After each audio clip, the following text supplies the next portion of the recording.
When you're talking about these huge, long, complex construction projects, there's really only one thing you can count on, and that's change. The ground is always shifting, both literally and figuratively, and that introduces some massive, massive risks. So that brings up a couple of really fundamental questions, right? If the rules of the game suddenly change mid-project, who ends up paying for it? And what do you do when costs just spiral out of control? These aren't just abstract ideas. These are the kinds of things that can literally make or break a project. While the good news is, the answers aren't just left up to chance. They are built right into the machinery of the FIDIC contract itself. Specifically, we're talking about two incredibly powerful but, let's be honest, often confused clauses. So let's dive in and break them down. All right, first up, let's tackle the problem of shifting legal ground. Just imagine this. You're halfway through a massive build, and bam, the government introduces a brand new regulation. This is exactly where the contract's safety valve kicks in. We're talking about the change in law clause. And its purpose is actually pretty simple and, fair. A contractor prices a job based on the rules that are in place at what's called the base date. That's usually right before they submit their tender. So if the government comes along and changes those rules later, this clause is there to make sure the contractor doesn't get punished for something they had absolutely no way of predicting or pricing into their bid. And this is where it gets really tangible. We're not talking about some abstract legal theory here, okay? We're talking about things like a new environmental standard that means you suddenly need a bunch of extra equipment, or a surprise increase in the import duty on materials, or even a new labor law that jacks up minimum wages. These are real-world events, and they come with very real costs. But here's the thing. Getting that relief isn't automatic. Not at all. There's a very clear process you have to follow. First, obviously, the law has to actually change.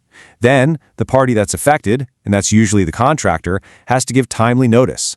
After that, they've got to prove the impact. They need records, they need to show exactly how that legal change caused them to spend more money or take more time.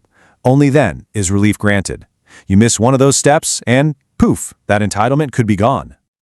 Now, it's worth knowing that this clause has actually evolved over time.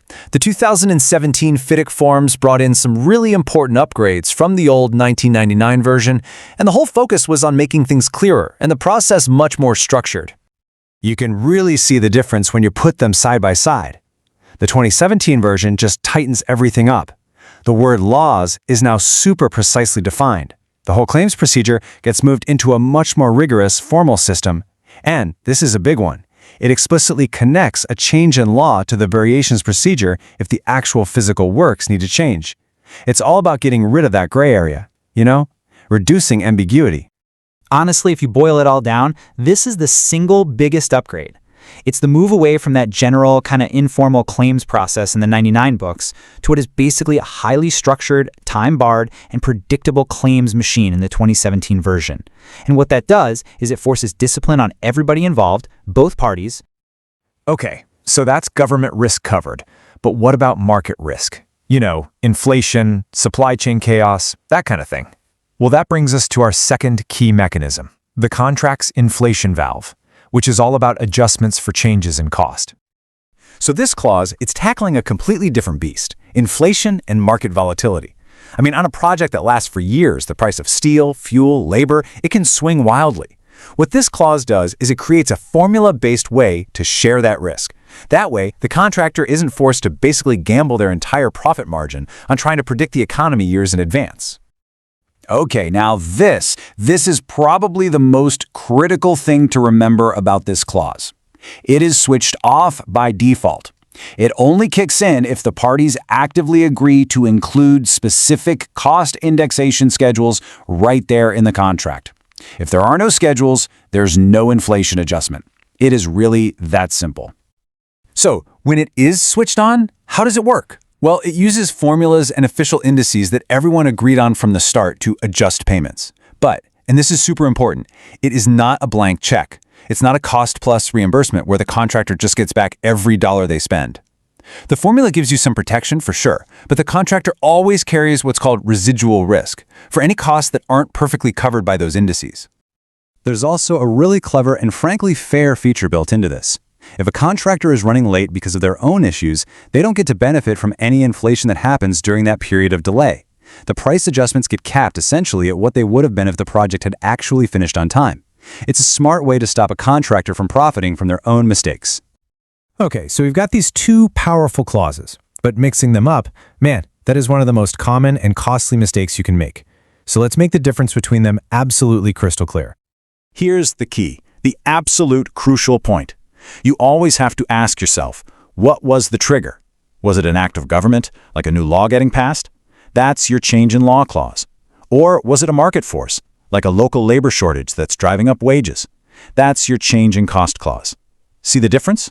One's a legal event, the other's an economic one.